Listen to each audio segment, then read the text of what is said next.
আসসালামু আলাইকুম ভিউয়ার্স, কেমন আছেন সবাই? একটি বেগুনের সাথে একটি ডিম দিয়ে এমন একটি মুখরোচক রেসিপি দেখাবো যা চুলা থেকে নামানোর সাথে সাথেই নিমেষেই প্লেট খালি হয়ে যাবে। ছোট থেকে বড় সবাই অনেক পছন্দ করবে। আশা করছি আজকের রেসিপিটি আপনাদের ভালো লাগবে। তো চলুন আর বেশি দেরি না করে রেসিপিটি দেখে নিন। প্রথমে আমি একটি বেগুন নিয়েছি আর বেগুনের দুই সাইডটা কেটে নিচ্ছি।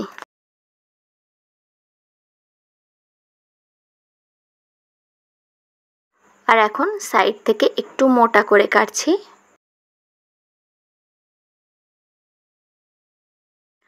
আর এটিকে একটু মোটা মোটা ভাবেই কেটে নিতে হবে। তো এইভাবে আমি কেটে নিয়েছি। এখন আমি এখান থেকে এটার পাতলা আবরণটাও কেটে তুলে নিচ্ছি। আর এখন সরু সরু স্লাইস করে কেটে নিচ্ছি। কিন্তু খুব বেশি সরু করে কাটা যাবে না, একটু মোটা করেই কেটে নিতে হবে, ঠিক এই রকম, যে এরকম আপনারা দেখছেন। তো একইভাবে আমি প্রায় সবগুলোই কেটে নিয়েছি। আর সবগুলো আমার কেটে নেওয়া হয়ে গেছে। এখন আমি একটি বোলের মধ্যে নিয়ে নিচ্ছি।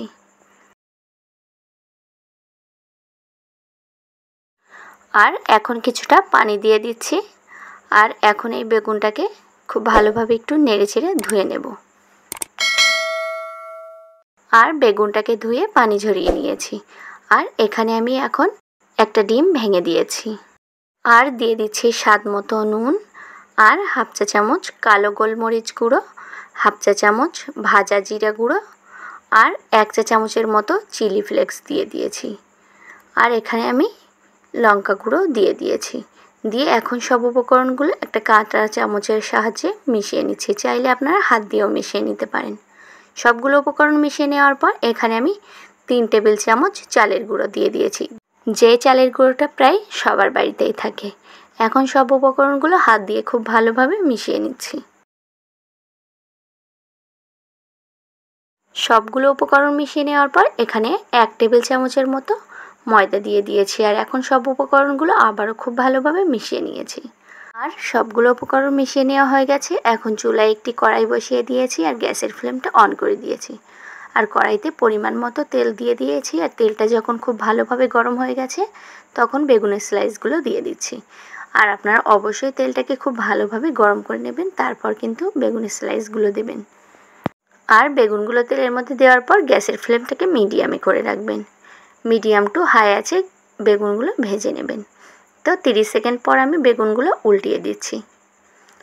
আর এটি কিন্তু খুব বেশি সময় ধরে ভাজার দরকার নেই, 2 থেকে 3 মিনিটের মধ্যেই কিন্তু বেগুনগুলো ভেজে নেওয়া হয়ে যাবে।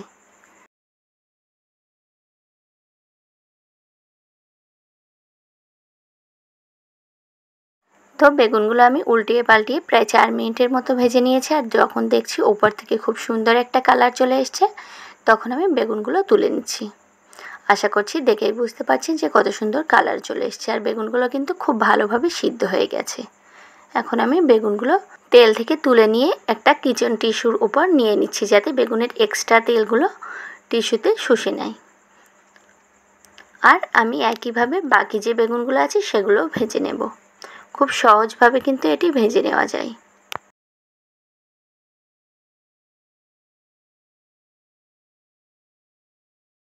তো দেখুন একইভাবে আমি সবগুলো বেগুন ভেজে নিয়েছি। আর এখন আমি এগুলো তুলে সার্ভ করে নিচ্ছি।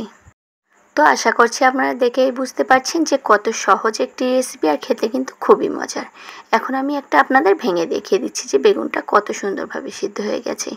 আশা করছি দেখেই বুঝতে পেরেছেন এটি খেতে কিন্তু খুবই মজার। এটি চুলা থেকে নামানোর সাথে সাথেই কিন্তু প্লেট একদম খালি হয়ে যাবে। আশা করছি রেসিপিটি আপনাদের ভালো লেগেছে। আর যদি রেসিপিটি আপনাদের ভালো লাগে তাহলে অবশ্যই লাইক, কমেন্ট, শেয়ার করবেন। যদি এখনও আমার চ্যানেলটিকে সাবস্ক্রাইব করে না থাকেন তাহলে চ্যানেলটিকে সাবস্ক্রাইব করে পাশে থাকবেন।